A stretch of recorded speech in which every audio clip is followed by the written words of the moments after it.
June மாத ராசி பலன்கள் 2026ஆம் ஆண்டு சிம்ம ராசியை பற்றி நாம் பார்க்க போகிறோம். அதில் கிரகநிலை எப்படி இருக்குன்னு பார்க்கும்பொழுது, ராசியில் கேது, சுகஸ்தானத்தில் சந்திரன், கலஸ்தரஸ்தானத்தில் ராகு, அஷ்டமஸ்தானத்தில் சனி, பாக்கியஸ்தானத்தில் செவ்வாய், தொழில் ஸ்தானத்தில் சூரியன், லாபஸ்தானத்தில் புதன், சுக்கிரன், அயன சயன போகஸ்தானத்தில் குரு என கிரகநிலைகள் இருக்குது. அடுத்தது அதனுடைய பலன்கள் எப்படி இருக்குன்னு பார்க்கும்பொழுது, அதிகார தோரணையும் எடுத்த முடிவை மாற்றிக்கொள்ளாத குணமுடைய சிம்மராசி அன்பர்களே, இந்த மாதம் சின்ன விஷயத்துக்கு கூட கோபம் வரலாம். நிதானமாக இருக்கணும், நன்மையை தரும்.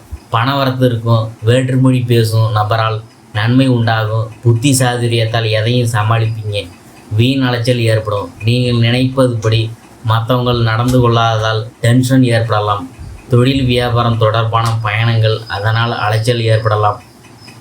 வியாபார விரிவாக்கம் தொடர்பான பணிகளில் இடையூறுகள் ஏற்படலாம். பழைய பாக்கிகள் வசூலில் தாமதமான நிலை காணப்படும். உத்தியோகத்தில் இருக்கிறவங்களுக்கு வேலை சுமை அதிகரிக்கிறதோட அலைச்சலும், அதனால் சோர்வும் உண்டாகும். குடும்பத்தில் இருந்த இறுக்கமான சூழ்நிலைகள்லாம் நீங்க போகுதுங்க. குடும்ப உறுப்பினர்கள் மூலம் வருமானம் வரும். சொன்ன சொல்லை எப்பாடுபட்டாவது நீங்கள் காப்பாற்றுவீங்க. ஒரு சில பணி காரணமாக வீட்டை விட்டு வெளியில் தங்க நேரிடலாம்.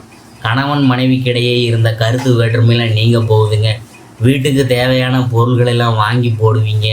அதன் மூலம் விருந்தினர் வருகையாலும் செலவுலாம் ஏற்பட போகுதுங்க. பெண்களுக்கு திடீர் கோபங்கள் உண்டாகலாம். நிதானமாக இருக்கிறது நல்லது. புத்தி சாதுரியத்தால் எதையும் சமாளிப்பீங்க. அரசியல் துறையினருக்கு நிம்மதியான காலமாக இருக்க போகுது. வெளியூர் பயணங்கள் சென்று வருவீங்க. உல்லாச பயணமாகவும் அது அமையும்.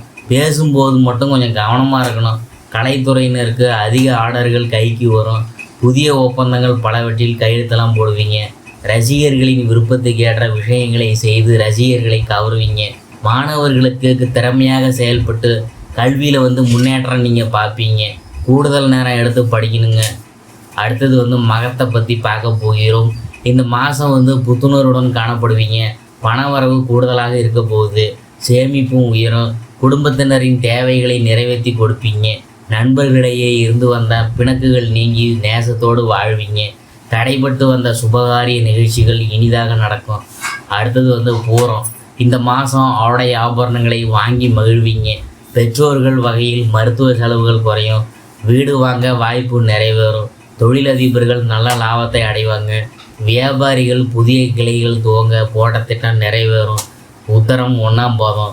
இந்த மாதம் இழந்த செல்வாக்கை மீண்டும் பெறுவீங்க. உடல்நிலையில் முன்னேற்றம் ஏற்படும். பொருளாதாரத்தில் தட்டுப்பாடு வராது. கடன் பாக்கிகள் அடையும். பூர்வீக சொத்துக்களில் உள்ள வில்லங்கள் நீங்கும். புதிய தொழில் தொடங்க போட்ட திட்டம் நிறைவேறும். அடுத்தது பரிகாரம்.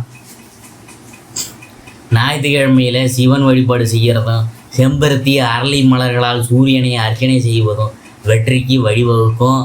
எதிர்ப்புகள் நீங்கும். சந்திராசிரம தினங்கள் 9, 10.